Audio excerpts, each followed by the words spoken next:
জনগণের সাথে যাদের কোনো সম্পৃক্ততা নেই সেই সব রাজনৈতিক দল আগামী নির্বাচনকে সামনে রেখে বিএনপিকে নিয়ে ষড়যন্ত্রে লিপ্ত হয়েছে বলে মন্তব্য করেছেন ঢাকা মহানগর উত্তর বিএনপির যুগ্ম আহ্বায়ক ও সাবেক ছাত্র ও যুবনেতা মোহাম্মদ আফাজউদ্দিন।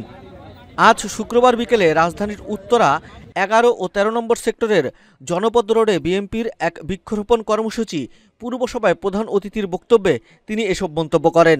তিনি বলেন, কিছু ইসলামিক দল ও কিছু রাজনৈতিক দল যাদের ওপর জনগণের কোনো আস্থা নেই, যারা কখনো জনগণের পাশে ছিল না, তারাই আজ বিএনপিকে নিয়ে ষড়যন্ত্র করছে। কিন্তু কোনো ষড়যন্ত্রই কাজে আসবে না। নির্বাচন সঠিক সময়ই আগামী ফেব্রুয়ারিতে অনুষ্ঠিত হবে। বৃক্ষরোপণের উদ্বোধন ঘোষণা করেছিল কিনা তারেক রহমান সাথে প্রধান উপদেষ্টার যে ঐতিহাসিক মিটিং হওয়ার পরেই বাংলাদেশের সব রাজনৈতিক দল বিচ্ছিন্নভাবে কেউ কেউ অনেক কথা বললেও আপনি দেখেন সব রাজনৈতিক দলে তাদের নির্বাচনের ক্যান্ডিডেট ঘোষণা শুরু করে দিয়েছেন। যারা বিএনপিকে নিয়ে অপপ্রচার করছে তারা বিএনপির আগেই তারা তো নির্বাচনের প্রার্থী ঘোষণা শুরু করে দিয়েছেন। বিএনপি এখনো আনুষ্ঠানিকভাবে কোনো প্রার্থী ঘোষণা শুরু করেন নাই।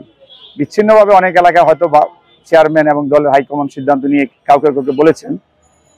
এবং বিএনপির সেই বৈঠকের পরে প্রধান উপদেষ্টার বৈঠকের পরে বাংলাদেশের যে মানুষের মধ্যে যে আশঙ্কা ছিল, ভয় ছিল, সেটা কেটে গিয়েছে এবং আমরা আশা করি অতি দ্রুত এই সরকার নির্বাচনের রোডম্যাপ ঘোষণা করবে এবং নির্বাচনের জন্য বিএনপির প্রস্তুতি আছে।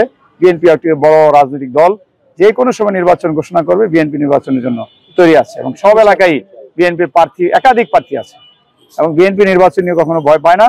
এবং এটি দু একটি বিচ্ছিন্নভাবে ইসলামিক দলের নাম দিয়ে এবং বিভিন্ন এই যারা জনগণ সম্পৃক্ত নাই যাদের সাথে, ওই সকল রাজনৈতিক দল বিএনপিকে নিয়ে ষড়যন্ত্র করছে। এইসব ষড়যন্ত্র বাংলার মানুষ, সাধারণ জনগণ, নেতাকর্মীরা কখনো মেনে নেবে।